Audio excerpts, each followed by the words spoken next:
Hi, boys and girls. This is Miss Co here with this week's social emotional story. This week, you guys have been learning all about identifying more feelings. You can identify how someone else is feeling by focusing your attention on the situation or on what's happening.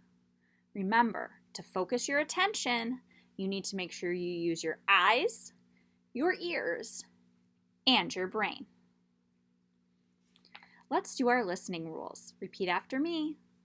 Eyes watching, ears listening, voice quiet, body calm. Nice job. This week's story is titled Alexander and the Terrible, Horrible, No Good, Very Bad Day. And the author is Judith Viorst. I went to sleep with gum in my mouth, and now there's gum in my hair. And when I got out of bed this morning, I tripped on the skateboard, and by mistake, I dropped my sweater in the sink while the water was running, and I could tell it was going to be a terrible, horrible, no good, very bad day. At breakfast, Anthony found a Corvette Stingray car kit in his breakfast cereal box. And Nick found a junior undercover agent code ring in his breakfast cereal box. But in my breakfast cereal box, all I found was breakfast cereal. I think I'll move to Australia. In the carpool, Miss Gibson let Becky have a seat by the window. Audrey and Elliot got seats by the window too. I said I was being scrunched. I said I was being smushed.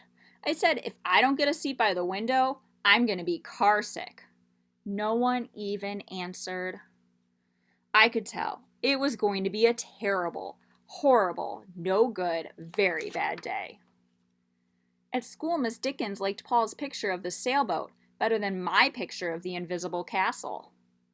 At singing time, she said I sang too loud.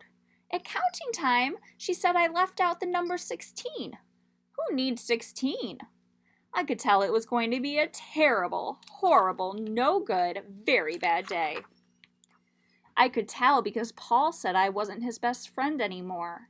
He said that Philip Parker was his best friend, and that Albert Moyo was his next best friend, and that I was only his third best friend. I hope you sit on a tack, I said to Paul. I hope the next time you get a double-decker strawberry ice cream cone and the ice cream part falls off the cone and lands in Australia. There were 2 cupcakes in Philip Parker's lunch bag, and Albert got a Hershey bar with almonds, and Paul's mother gave him a piece of a jelly roll that had little coconut sprinkles on the top. Guess whose mother forgot to put in dessert? It was a terrible, horrible, no good, very bad day. That's what it was, because after school, my mom took us all to the dentist, and Dr. Fields found a cavity in just me. Come back next week and I'll fix it, said Dr. Fields. Next week, I said, I'm going to Australia. On the way downstairs, the elevator door closed on my foot, and while we were waiting for my mom to get the car, Anthony made me fall where it was muddy. And then when I started crying because of the mud, Nick said I was a crybaby.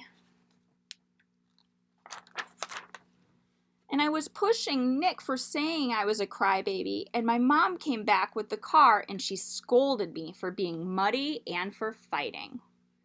I am having a terrible, horrible, no good, very bad day. I told everybody, and no one even answered. So then we went to the shoe store to buy some sneakers. Anthony chose white ones with blue stripes. Nick chose red ones with white stripes. I chose blue ones with red stripes. But then the shoe man said, we're all sold out. They made me buy plain old white ones, but they can't make me wear them.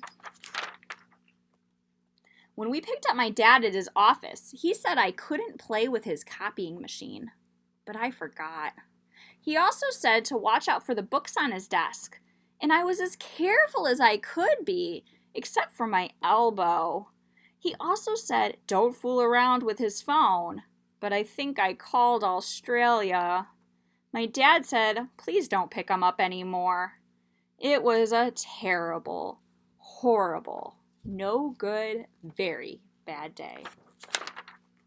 There were lima beans for dinner, and I hate lima beans. There was kissing on TV, and I hate kissing. My bath was too hot. I got soap in my eyes. My marble went down the drain, and I had to wear my railroad train pajamas. I hate my railroad train pajamas.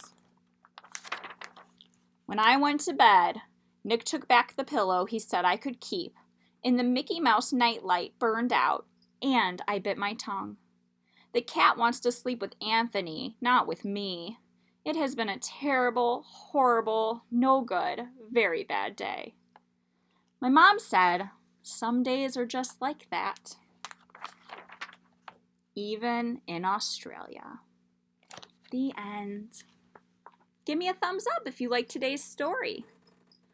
In our book, we could focus our attention on Alexander, and we knew the situation or what was happening to him, and we knew he was not having a good day. He felt sad and mad and frustrated. This week, I want you to talk with someone in your home about how other people are feeling, based on focusing your attention on the situation or what's happening to them. Have a great day!